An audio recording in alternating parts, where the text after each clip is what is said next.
hard for me every year to do this. That was beautiful.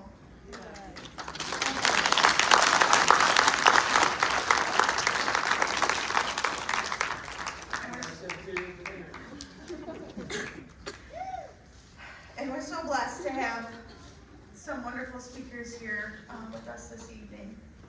And at this time, I'd like to introduce you to our keynote speaker, Kathryn M Tucker. She's a visionary leader whose career exemplifies innovation, service, and empowerment. With a focus on driving meaningful change and creating opportunities for others, Kathryn has established herself as a dynamic leader in both her profession and community. Her leadership, guided by integrity and purpose, has made her a respected speaker, mentor, and advocate. Kathryn began her career in the baking industry, quickly advancing as a leader, recognized for her strategic vision and results-driven approach. As a CEO of a nonprofit organization, she led initiatives that expanded home ownership and strengthened community development here in Lucas County. She later became Senior Vice President and Regional Manager for a national financial institution, managing a $1.3 billion portfolio and leading a team of more than 100 employees. Today, Kathryn serves as the Chief Experience Officer at Fremont Federal Credit Union, a C-level position where she focuses on enhancing member engagement and driving strategic growth. In 2020, Kathryn was accepted into the University of Toledo College of Law, where she is set to graduate in just a few days with the rest of you.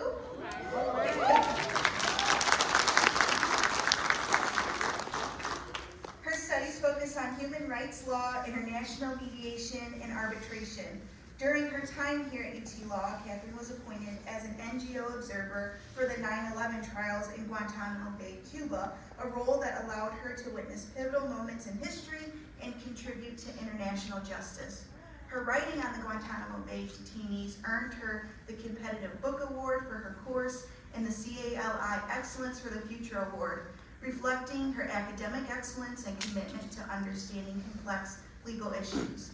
She also serves as a mediation session supervisor at the International Chamber of Commerce's mediation competition in Paris, a role she continues to hold representing Toledo on the global stage. Kathryn's dedication to empowering others extends beyond her professional roles. As current board president of Women of Toledo, she leads efforts to mentor and connect women from diverse backgrounds through education and advocacy. Her entrepreneurial spirit is evident in Toledo Share Winery, an up-and-coming wine manufacturing company that she and her husband have founded in downtown Toledo. It's coming soon, so be on the lookout for that. Yes. Great to have friends and have business.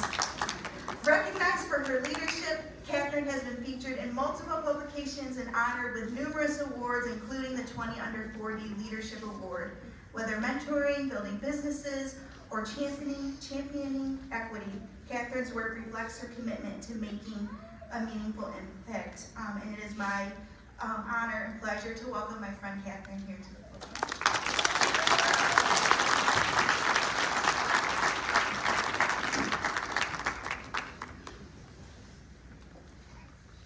I'm laughing because I always tell my husband that it doesn't matter how many things I've accomplished in my career, the thing that makes everyone excited is the wine.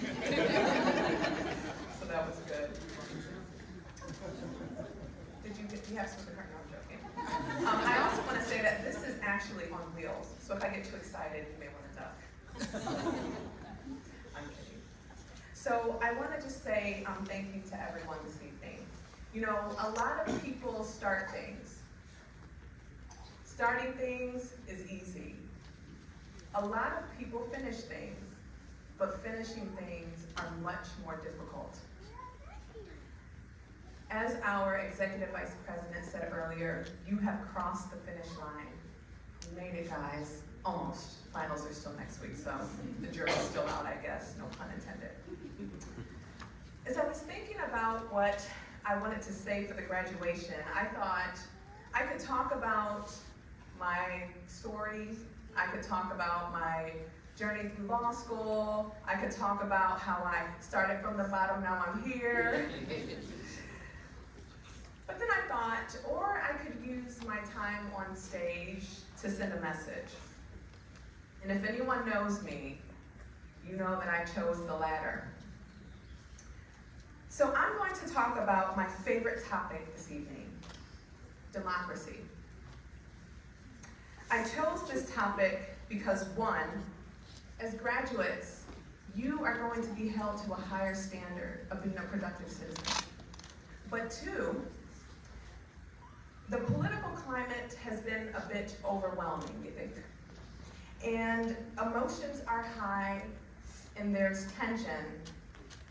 And I describe that as a lot of noise. My husband and I have 6 children in total, 4 in the home, so we are no stranger to noise. I feel them, I hear them when they're not even there. And so that to me is how our political environment feels.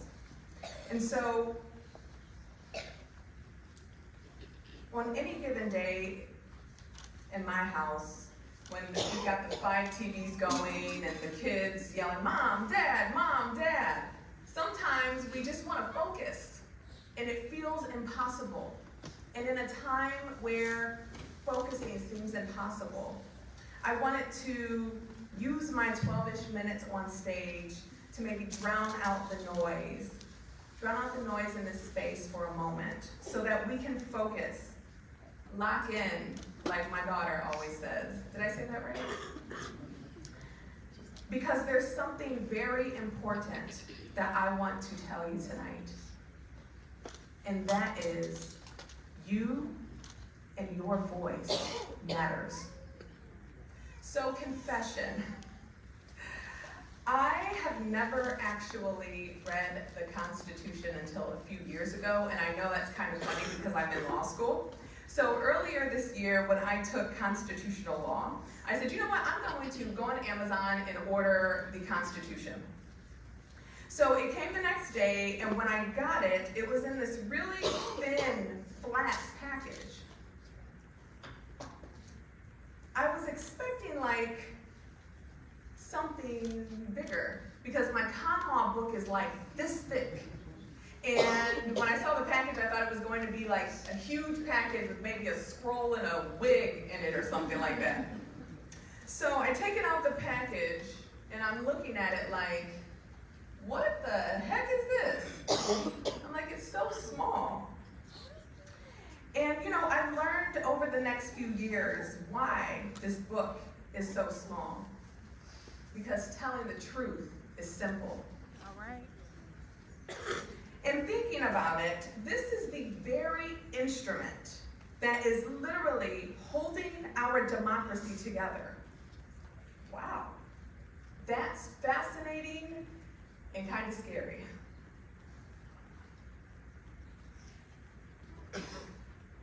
I know you're probably wondering, why is this woman carrying around the Constitution?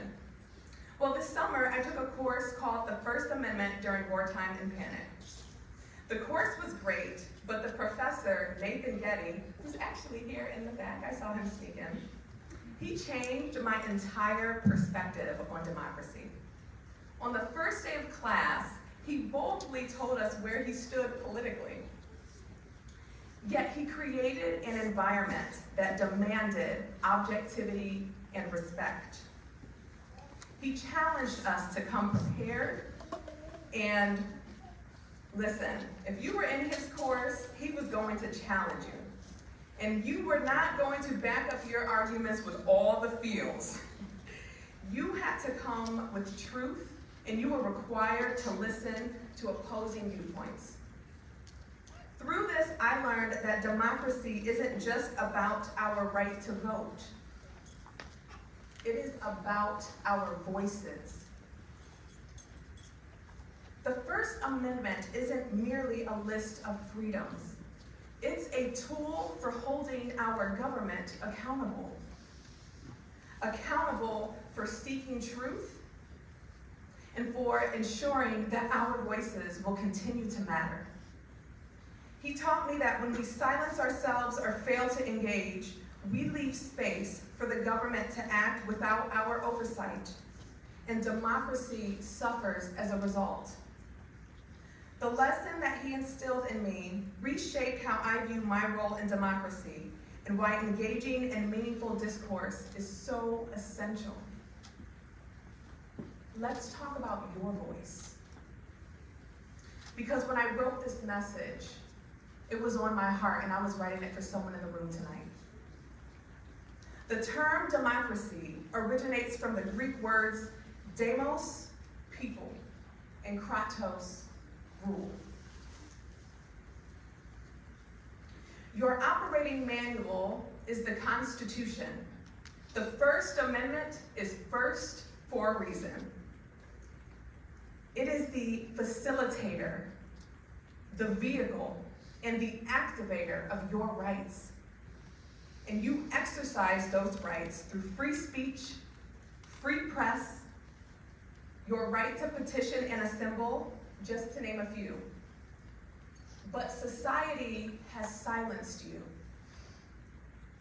Society has told you that you shouldn't talk about politics. Society has convinced you that you must fit into one place or the other. And society has told you not to trust people that vote differently from you. Now, I'm not here to teach you constitutional law, but I wanted to demystify the sentiment that it's okay not to use your voice. Your founding fathers created this user-friendly constitution to ensure that you are free from governmental tyranny, to make sure that there was no room for ambiguity in your rights, that the power was vested in you. So when you don't seek truth, when you run away from discourse with people that think differently from you, and when you oversee holding the government accountable, and you choose not to, it creates space for manipulation. Now, here's my message for you tonight.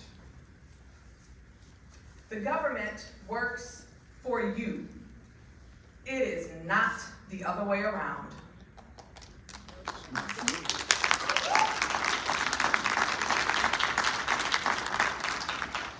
Imagine you are the CEO of a company. You've come to work, told everyone the vision, you've told everyone what to do, you've given high fives, ordered lunch, you leave, and then you don't come back for 4 years. That sounds crazy. Democracy doesn't happen every 4 or 3 or 2 years. It is a daily invitation and requires your active participation. You need to pay attention. I often ask people this: are you running your business, or is your business running you? So I pose the question to you. Are you running your country, or is your country running you? Are you running your state, or is your state running you? You're running your state, Stacy, by the way. And are you running your city, or is your city running you? I would be remiss if I didn't acknowledge that this is a room filled with diversity: women, minorities, veterans, immigrants, our LGBTQ+ community, religious diversity, and more. A lot of you, like me, may not have been taught that the government works for you. You may have been taught that the government works against you. And if you feel that way, that's okay. But I'm going to challenge you to do something about it. Why do you think I tortured myself for 4.5 years in law school? Don't talk about it, be about it. Because there's one thing for sure about me: I ain't scared. All right, girl.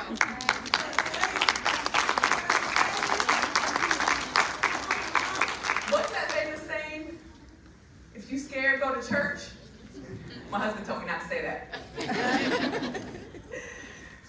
Because we got got a democracy to run. So my sister has 4 children. She's married. She's been working all her life to save up and buy a home in the perfect place. Her son has type 1 diabetes in a severe case. She found out several months ago that the government was putting in, or had already put in, a radioactive waste site in her backyard. And she was very upset. She lives very close to U of M, where her son he could potentially need to go there at any time. His life depends on it. And she called me and she was upset and she was crying and she said, oh my goodness, we're gonna have to move. We're gonna have to move. And then she had a moment and she stood up straight. And you know what she said? She said, you know what? No, they're gonna move. She got here a little late because she just testified in front of her state senate. I bet you they're gonna move. All right. I may just take the Michigan bar to make sure. It takes courage. It takes boldness. But if you haven't learned anything from me tonight, remember, your voice has power. Your voice has influence. Your voice has authority. You better use it or you will lose it. So I'm going to leave you with this. I'm going to give you a poem from a man named Walt Whitman, dubbed America's poet a couple centuries ago. Did you too, oh friend, suppose democracy was only for elections, for politics, or for party name? I say democracy is only of use there that it may pass on and come to its flower through the highest form of interaction between people. It is the quiet dignity of the individual voice, the shared responsibility of community, and the courage to dissent without fear. It is not merely a mechanism of governance, but a living principle that infuses our daily interaction with fairness, respect, and equality. Democracy thrives not just in the laws we enact, but in the ways we treat each other, the openness of our discourse, and the unyielding belief that every voice holds value and power. Its fruits are seen when the oppressed find justice, when the unheard are amplified, and when the collected spirit transcends division to achieve a common good. True democracy is not confined to ballots or institutions. It is the lifeblood of our humanity. Go forth, graduates, and be great, but most of all, go Rockets.